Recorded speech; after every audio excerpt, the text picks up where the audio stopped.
Asymptotic जो notation होती है उसको एसिम्प्टोटिक नोटेशन के तहत के रूल्स के तहत हम उसको एलिमिनेट कर देते हैं, यानी कि उसको हम इग्नोर कर देते हैं।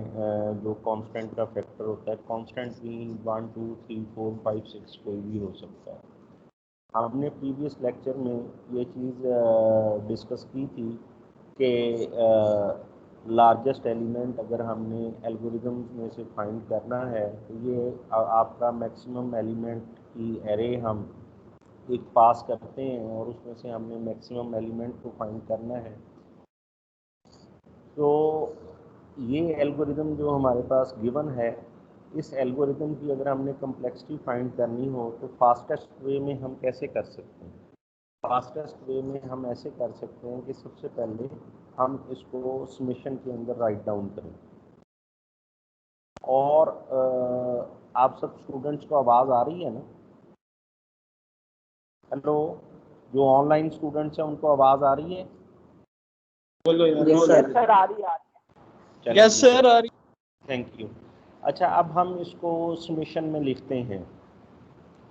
अगर आपको कोई रजिस्टर दीजिएगा, एक सेकंड, रजिस्टर। अगर ये आप इसको देख सकते हैं रजिस्टर को, तो मैं इसके ऊपर लिख रहा हूँ कि अगर मैं इसको फास्टेस्ट वे से करना चाहूँ तो ये, अगर मैं इसको समेशन लिखता हूँ इसके ऊपर, ये समेशन आपको नज़र आ रही है जो मैंने इस वक्त रजिस्टर पे लिखी है? अच्छा चलें, मैं लिख के आपको दोबारा कैमरे के सामने करता हूँ।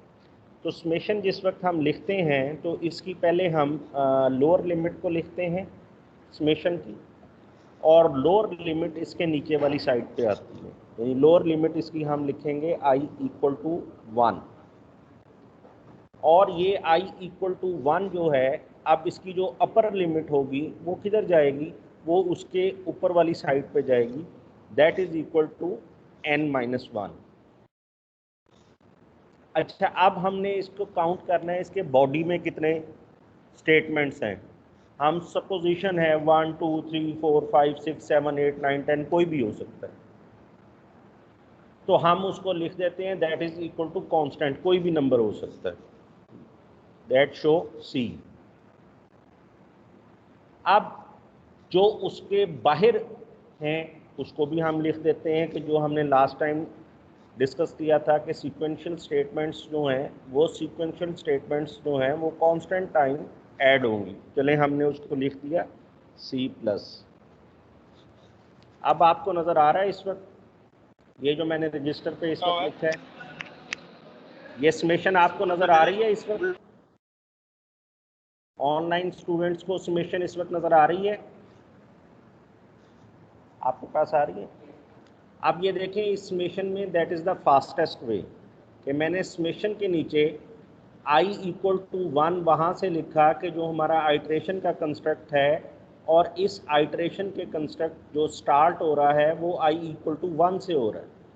ये जा कहाँ तक रहा है? जहाँ लूप एंड हो रहा है, that is equal to n-1। अब अगर ये n-1 पे एंड हो रहा है तो हमारा सवाल ये है दूसरा कि बॉडी के अंदर कितनी मरतबा ये चलेगा। तो इसकी बॉडी के अंदर एक सिलेक्शन स्टेटमेंट का कंस्ट्रक्ट है, लेकिन वो बॉडी के अंदर ही कैलकुलेट हो रहा है।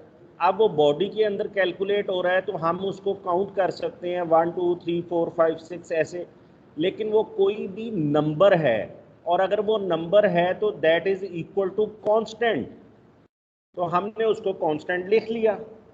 अब अगर हमने उसको कांस्टेंट लिख लिया तो बात यह है कि दो चीज़ें तो हमने डील कर ली, एक हमने आइट्रेशन कंस्ट्रक्ट को भी डील कर लिया, और आइट्रेशन कंस्ट्रक्ट के अंदर जो सिलेक्शन कंस्ट्रक्ट आ रहा था उसको भी डील कर लिया, लेकिन उसके बाहर जो सीक्वेंशियल कंस्ट्रक्ट था उसको हमने डील नहीं किया।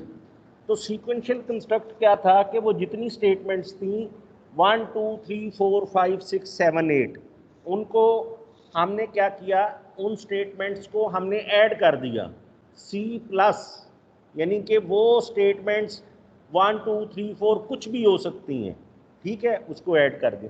Now then we solve that. अब हम इसको सॉल्व करने जा रहे हैं। हमने क्या किया कि कहा कि कांस्टेंट को हमने एलिमिनेट कर दिया, जो ऐड हो रहा था कांस्टेंट लीव इट, उसको छोड़ दें आप।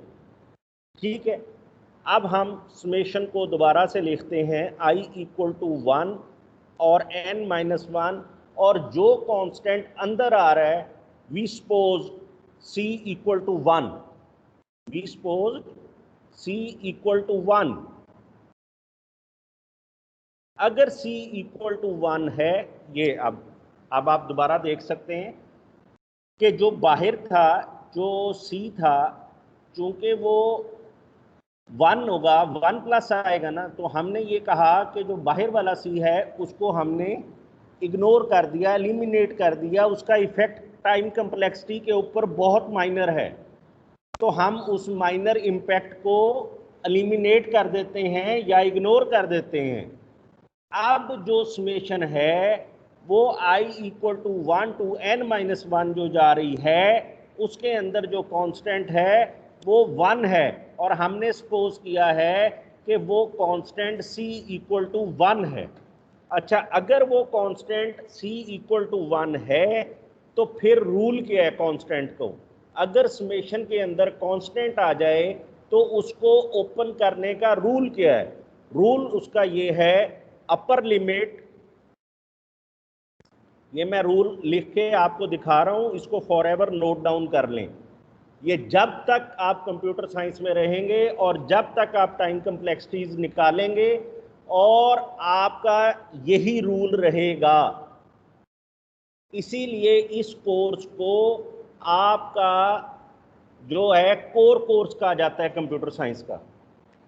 और इसको अगर ये कोर्स आपको नहीं आता तो फिर इसका मतलब ये है कि आप कंप्यूटर साइंटिस्ट नहीं बन सकते, आप कंप्यूटर एनालिस्ट नहीं बन सकते। तो ये जो रूल मैं लिख रहा हूं अभी, इसको जरा करें, upper limit minus lower limit plus 1। अब आप ये इसके ऊपर देख सकते हैं कि अब मैंने रूल लिखा है इसको ओपन करने का, इस समेशन को सॉल्व करने का। अगर कांस्टेंट 1 है, अगर कांस्टेंट 1 है, अगर कांस्टेंट 1 नहीं है तो मैं उसका भी बताऊंगा। फिर हम अगर 5, 6, 7, 8 अगर हम सपोज करेंगे तो फिर हम उसको बाहर ले देंगे और अंदर हम 1 ही रहने देंगे। अच्छा, ये हमने सपोज किया कि कांस्टेंट 1 है, तो क्या होगा? Upper limit. अब अपर लिमिट यहाँ क्या है? अपर लिमिट हमारे पास है n-1। लोअर लिमिट क्या है? i equal to 1, that is equal to -1। और हमारे पास फार्मूले का है +1, -1 +1 कैंसिल हो गया, n-1 हमारे पास रिमेनिंग बच गया। Again we ignore the constant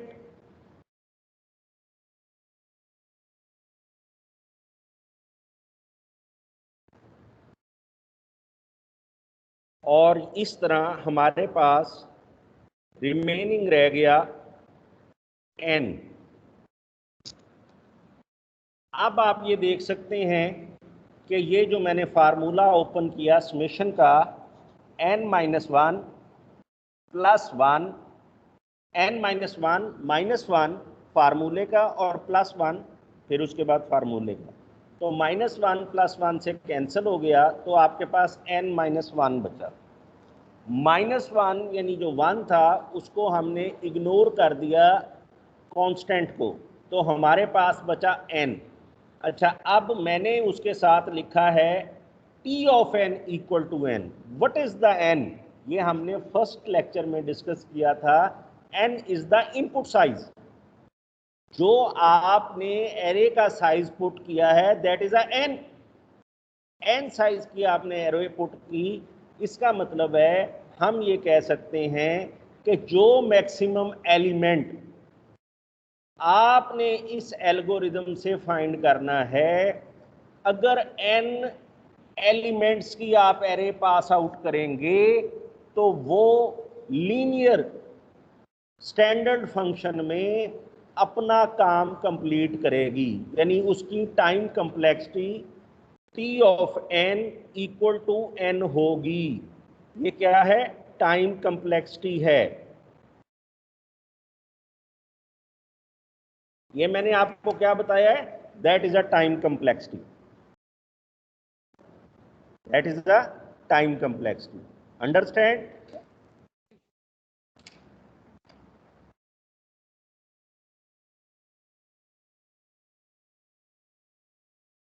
ji Abdul Samad, understand हो गया? अब्दुल समद, हमजा सिंधु, हमजा सिंधु है इस वक्त? माहम बुखारी, माजिद अली, मोहम्मद शिराज। Yes sir. हाँ, ये आपको समझ आया है? जो यस सर। ये जो आपको पेज दिखाते रहे ये आता रहे? ये जो रजिस्टर के पेज पे सॉल्व करके दिखाते रहे आता रहे? चलें ठीक है। अच्छा, ये बाकी क्लास को भी कहें कि ऑनलाइन हो जाए। अच्छा, अब इसके अंदर हम नेक्स्ट एग्जाम्पल के ऊपर आते हैं। 1 मिनट होल्ड कीजिएगा।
अच्छा, नेक्स्ट एल्गोरिदम जो हमारे पास था वो हमारे पास था यूनिक एलिमेंट्स का।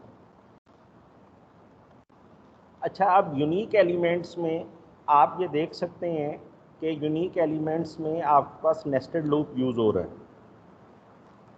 नेस्टेड लूप में आपको पहले ही बताया था कि देखते सार ही हमें पता लग जाता है, मोस्ट प्रॉब्ली लेटर ऑन हम कम्प्लेक्स किस्म के एल्गोरिदम्स भी देखेंगे जिसके अंदर मे बी कम्प्लेक्सिटी थोड़ा सा डिफ़र करे, लेकिन मोस्ट प्रॉब्ली आप देखते सार ये बात कह सकते हैं कि अगर नेस्टेड लूप है तो कम्प्लेक्सिटी आपकी क्वाड्रेटिक में चली जाएगी, यानी n की पावर 2 में चली जाएगी।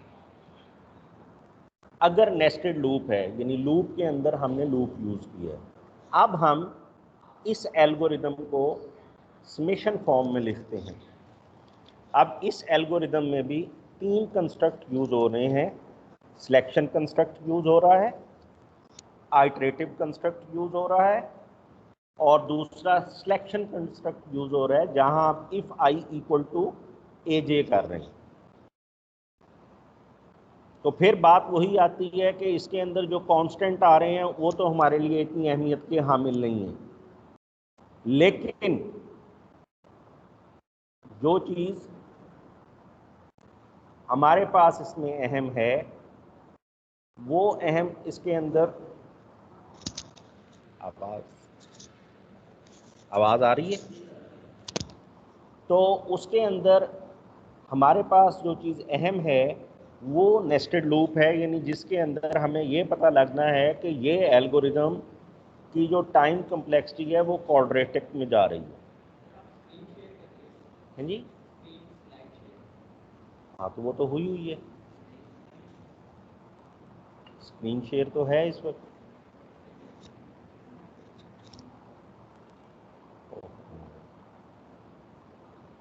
क्या बोलते हैं, ये अब नहीं आ रही या शुरू से नहीं आ रही है? आ गई है ना?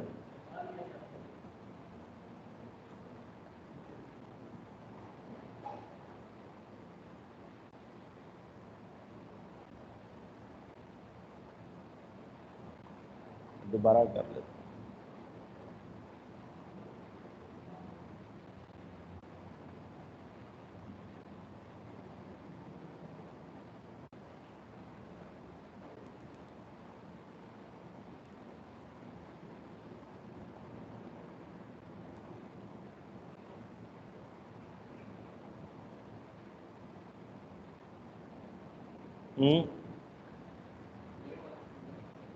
जी आपके पास आ रही है?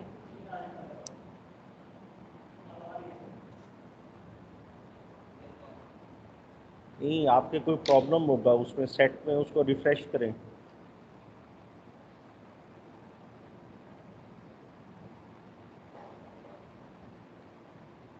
उसको रिफ्रेश करें या उसको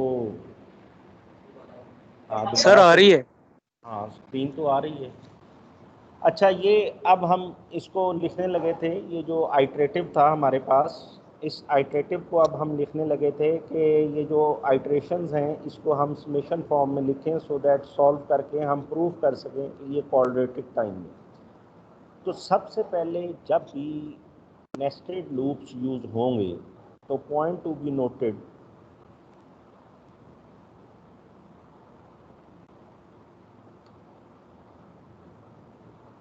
तो उसके अंदर पॉइंट टू बी नोटेड सबसे पहले हमारे पास ये चीज़ होगी कि हमने उसके अंदर इनर मोस्ट लूप को सबसे पहले लिखना होगा। इनर मोस्ट लूप को सबसे पहले लिखना होगा और फिर उसके बाद हमारे पास आउटर मोस्ट लूप आएगा। सबसे पहले हम किसको लिखेंगे? इनर मोस्ट लूप को लिखेंगे। अब इसमें जो हमारे पास इनर मोस्ट लूप है वो कौन सा है? जो हमारे पास j equal to i plus one से स्टार्ट हो रहा है, सो दैट हम इसको समेशन में लिखेंगे j equal to i plus one, that is a lower limit. अब ये इनर मोस्ट लूप को हम लिख रहे हैं और ये स्टार्ट कहाँ से लोअर लिमिट हो रही है? j equal to i plus one, जा कहाँ तक रही है? n माइनस वन तक। इसके अंदर कितनी स्टेटमेंट्स चल रही हैं? एक हैं, दो हैं या तीन हैं, जितनी भी हैं हम उनको फिर कांस्टेंट c लिख रहे हैं जो बॉडी के अंदर है। अब हम आ जाते हैं आउटर लूप की तरफ। Outer loop point to be noted कि जो हमने समेशन लिखी है उसकी लेफ्ट साइड पे लिखना है, राइट साइड पे कभी नहीं लिखना। राइट साइड पे लिखेंगे तो कम्प्लेक्सिटी आप फाइंड नहीं कर पाएंगे। आउटर मोस्ट लूप को आपने लेफ्ट साइड पे लिखना है।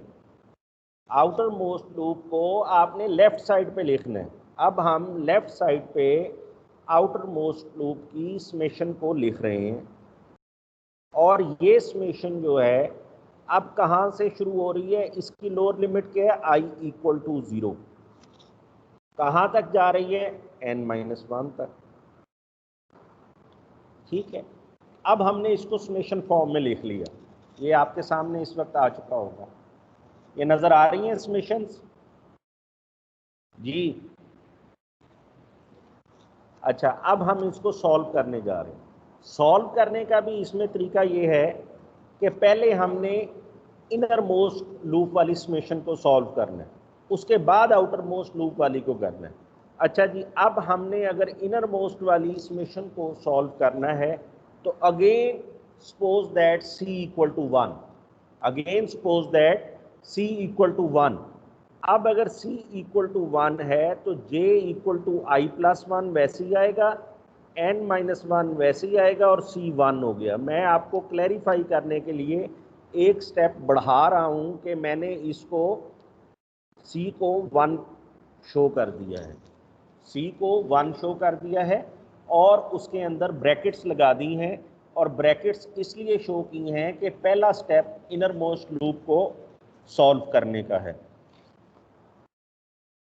अब मैं अगर इसको सॉल्व करूंगा तो रूल क्या था, अपर लिमिट क्या है n-1, माइनस क्या है लोअर लिमिट क्या है i+1, और फार्मूले का क्या है +1, और जो आउटर लूप है वो हमारे पास वैसे का वैसे अभी एग्जिस्ट कर रहा है i = 0 to n-1, i = 0 to n-1 हमारे पास एज इट इज एग्जिस्ट कर रहा है। अब हम ब्रैकेट के अंदर पहले सॉल्व करते हैं, फिर हम आउटर लूप लगाएंगे। n-1 माइनस i -1 + 1, ये हमारे पास सिंप्लीफाई होगा, -1 + 1 से कट गया, तो सो दैट अब हमारे पास जो रिमेनिंग रहा n -i -1 बचा, और इसके बाद जो आउटर लूप है वो स्टिल अभी तक समेशन एग्जिस्ट कर रही है, और इसको आउटर लूप की समेशन को अभी तक हमने टच नहीं किया। यहाँ तक आप देख लें, यहाँ तक कोई कन्फ्यूजन है तो मुझे बता दें। जी आप देखें, यहाँ तक अगर कोई कन्फ्यूजन है तो आप लोग मुझसे पूछ सकते हैं कि आगे कैरी ऑन करें। अब हमने आउटर मोस्ट जो लूप है उसकी समेशन को डील करना है, ठीक है। अच्छा, अब ये जो आउटर मोस्ट की समेशन है इसको हमने सब पे 1 by 1 करके लगाना है जब ब्रैकेट खोलनी है। पहले यही समेशन n पर लगेगी, फिर यही समेशन i पर लगेगी, फिर यही समेशन 1 पर लगेगी, और फिर हम तीनों समेशंस को दोबारा ओपन करेंगे।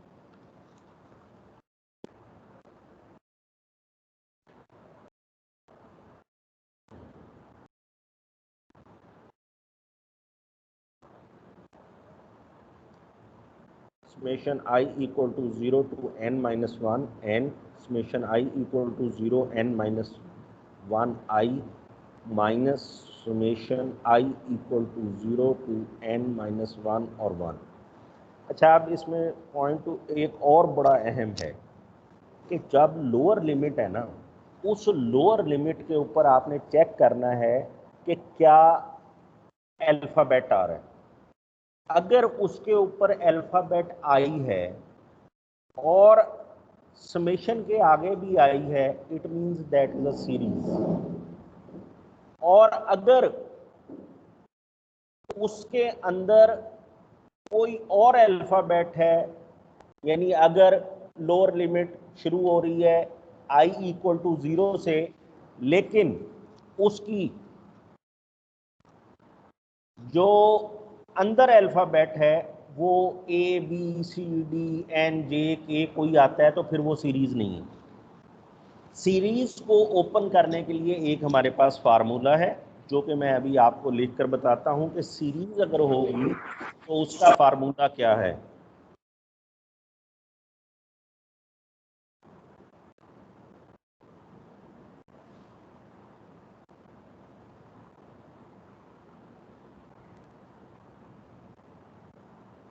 ये मैंने आपके सामने एक फार्मूला लिखा है कि अगर ये फार्मूला आपके सामने आ रहा होगा, जिसको मैंने एक स्क्वायर के साथ, रेक्टेंगल के साथ जिसको मैंने शो किया है कि अगर लोअर लिमिट भी आई है और समेशन के अंदर भी आई है तो it mean that is a series.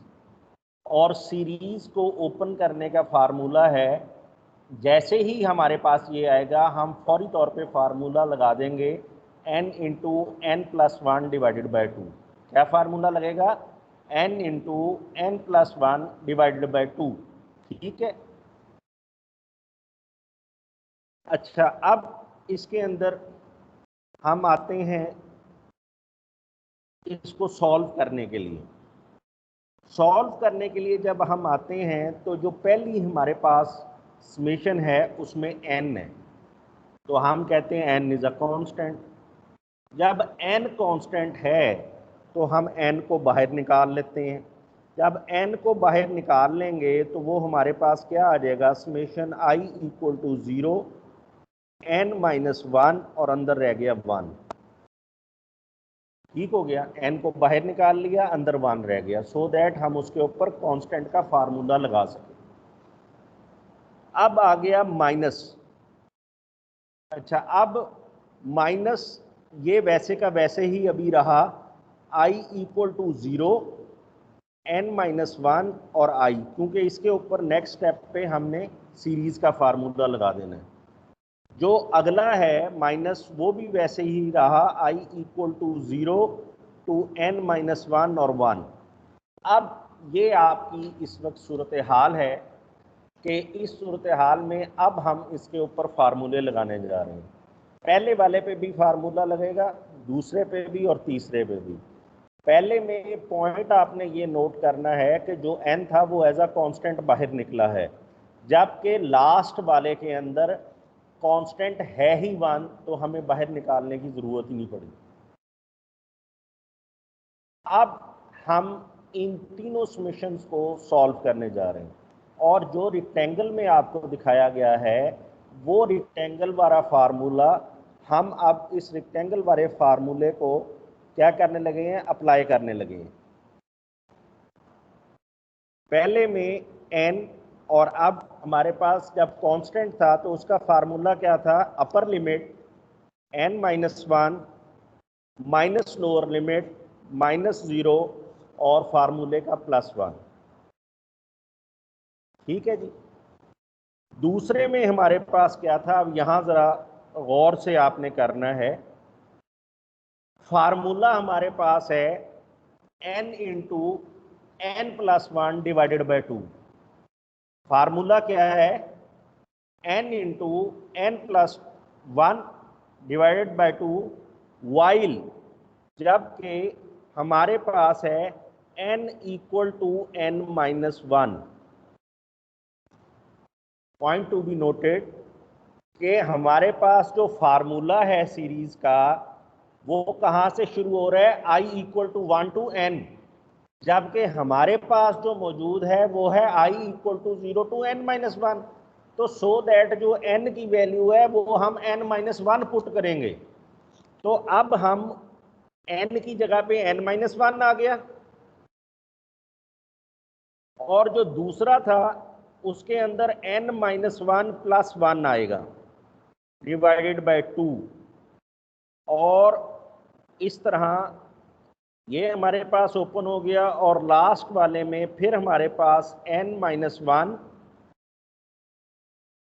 Minus 0 plus 1।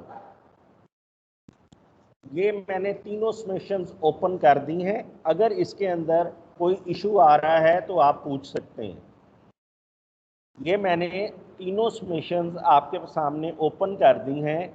अगर इसमें कोई इशू आ रहा है तो काइंडली ये आप पूछ लें, ताकि आगे जो हमारे पास कम्प्लेक्स किस्म की कम्प्लेक्सिटीज़ हमने फाइंड करनी है तो आपको इशू ना हो। ठीक है। अच्छा, अब हम इसको सिंप्लीफाई करने लगे हैं। पहली ब्रैकेट के अंदर माइनस 1 प्लस 1 के साथ कट किया, तो हमारे पास पहली टर्म जो बची that is n square, minus bracket के अंदर हमारे पास n माइनस 1 बचा। दूसरे में माइनस 1 प्लस 1 कैंसिल हो गया, तो हमारे पास n बच गया डिवाइडेड बाय 2, और अगले में फिर माइनस 1 प्लस 1 से कट गया, तो हमारे पास आ गया माइनस n। ये आप देख सकते हैं इस स्टेप पे जो हमने सिंप्लीफाई किया है, इस स्टेप पे जो हमने सिंप्लीफाई किया है वो आप देख सकते हैं। अब मैं नेक्स्ट स्टेप पे आपको इसको सिंप्लीफाई करके दिखाने जा रहा हूँ।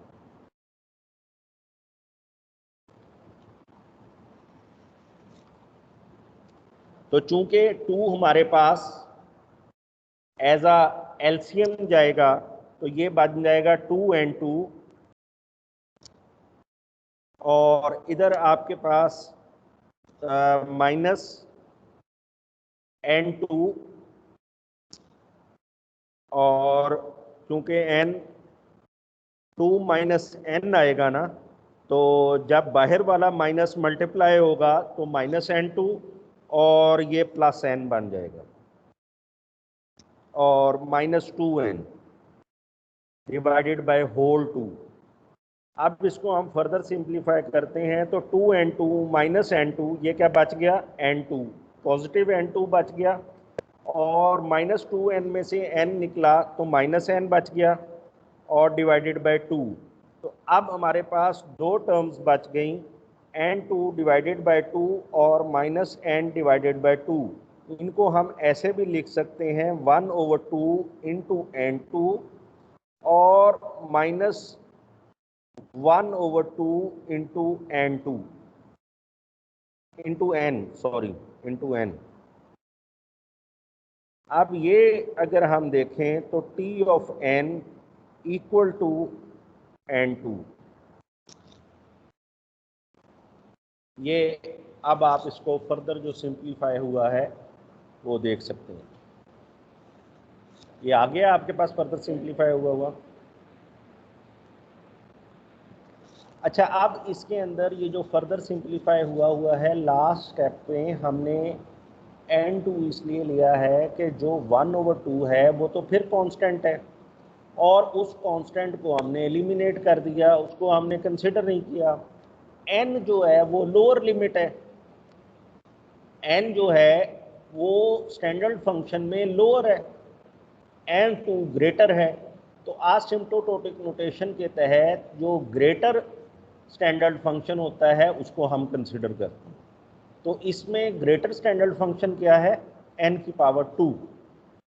अभी ये हमने लेटर ऑन देखना है आसिम्प्टोटिक नोटेशंस को जिस वक्त स्टडी करेंगे कि इसमें बिगो कैसे लिखना है, इसमें ओमेगा कैसे लिखना है, और इसमें टाइट बाउंड कैसे लिखनी है। तो इस वक्त तक आप इसको यही समझें कि अगर हम n इनपुट इंसर्ट करेंगे, n साइज की इनपुट देंगे, एरे देंगे, तो ये एल्गोरिदम अपना काम n⁻² में कंप्लीट कर लेगा। अंडरस्टैंड? तो ये मैंने इसको मैथमेटिकल सॉल्व करके आपको आज बताया है। अब हमारे पास जो नेक्स्ट एल्गोरिदम है वो मैक्सिमम सब सीक्वेंस का है। मैक्सिमम सब सीक्वेंस के अंदर एक इसके अंदर जो मैक्सिमम सब सीक्वेंस के अंदर मैं आपको एक एग्जाम्पल पहले बता देता हूँ कि मैक्सिमम सब सीक्वेंस की कि ये काम कैसे करता है, फिर हम दोबारा इसको कैरी ऑन करते हैं कि इसकी कम्प्लेक्सिटी के मतलब।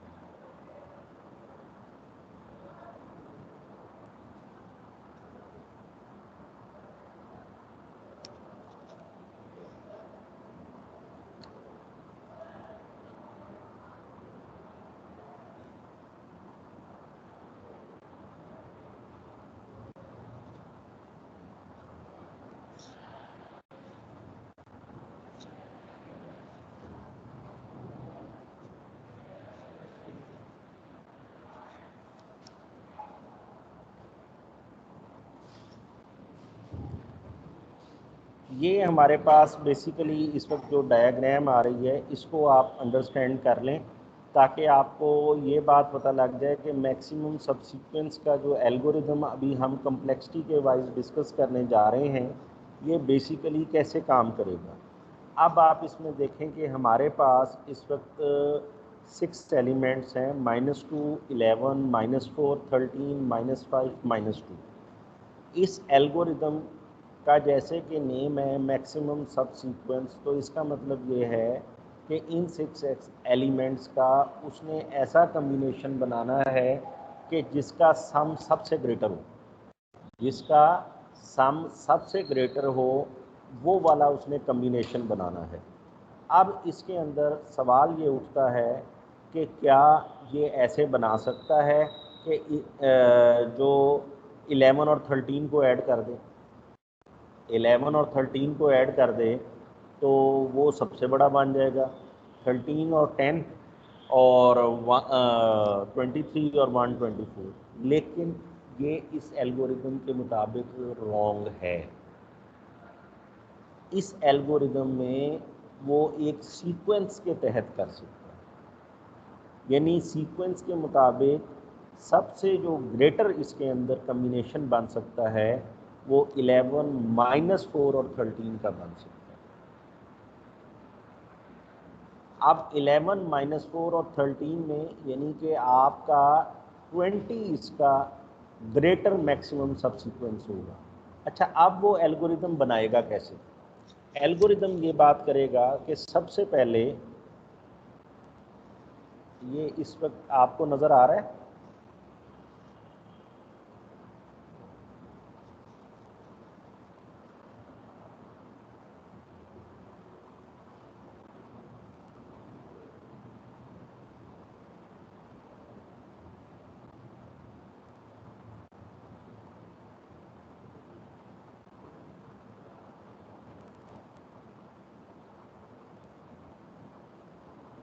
ये आज इशू आ रहा है थोड़ा सा नेट में ना, बल्कि नेट में इशू आने की बजाय ये टीम वाली साइट पे इशू आ रहा है, जिसकी वजह से ये बार बार कंटेंट को जो है ना उसके अंदर से ख़त्म कर रहा है। अच्छा, ये आपके पास जो है मैं आपको बता रहा था कि ये आपके पास 6 एलिमेंट्स हैं। अब सबसे पहले वो फर्स्ट एलिमेंट से स्टार्ट करेगा। जी आ गई है ना स्क्रीन, आ गया है ना कंटेंट आ गए हैं, आप आए होंगे हैं, अपलोड हो गया होगा, आप अपलोड हुआ है, बीच में ख़त्म हो गए थे, आप दोबारा अपलोड मैंने किए।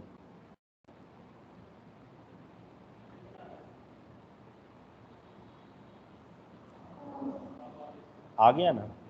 अच्छा, ये आपके पास 6 एलिमेंट्स की एक लिस्ट है, इसमें से हमने मैक्सिमम सब सीक्वेंस को फाइंड करना है।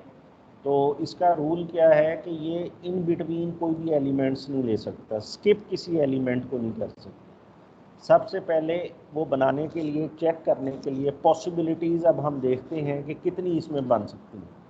पहली पॉसिबिलिटी क्या है, ये आपके पास है कि अगर वो फर्स्ट एलिमेंट से कम्बिनेशंस बनाना शुरू करें, फर्स्ट एलिमेंट से अगर कम्बिनेशन बनेंगे तो वो -2 से का एक बन जाएगा, फिर -2 11 का एक कम्बिनेशन बन सकता है, फिर -2 11 -4 का बन सकता है, फिर -2 11 -4 13 का एक कम्बिनेशन बन सकता है, फिर -2 11 -4 13 और -5 का, और इसी तरह जो है एक कम्बिनेशन इन 6 का इकट्ठे बन सकता है।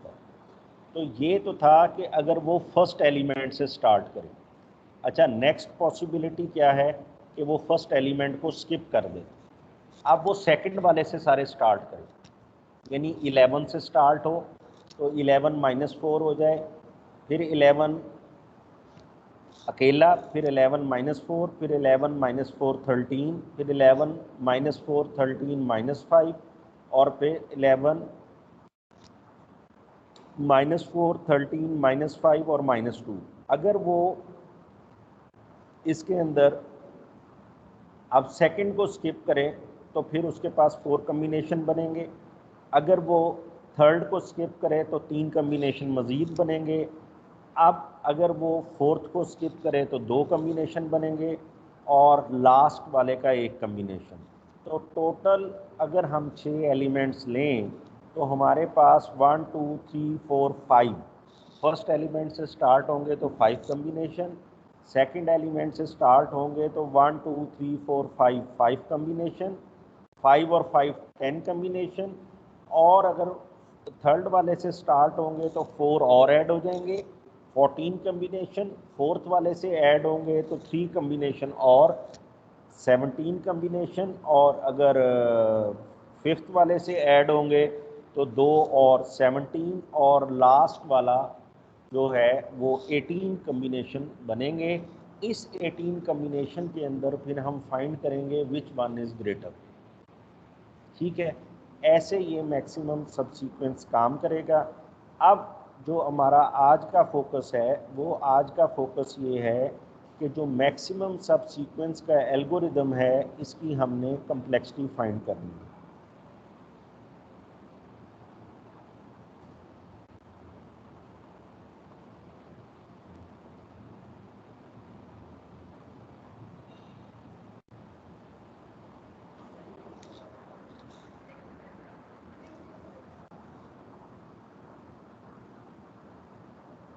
जी, आ गया आपके पास?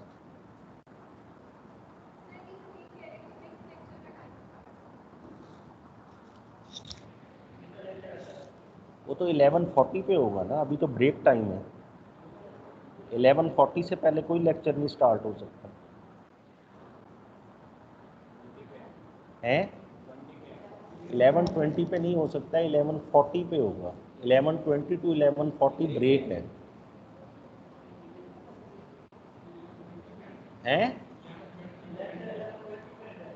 लेक्चर 11:20 पे एंड है, लेकिन जो ब्रेक है वो 11:20 टू 11:40 है। तो हम 20 मिनट ब्रेक वाले कंज्यूम कर सकते हैं, ये मैं कह रहा हूँ। अगर आप नहीं देना चाहते तो मैं लेक्चर क्लोज कर देता हूँ, एज यू विश। चलें ठीक है, आज के दिन हम इसके ऊपर क्लोज करते हैं। तो आप जो है इसको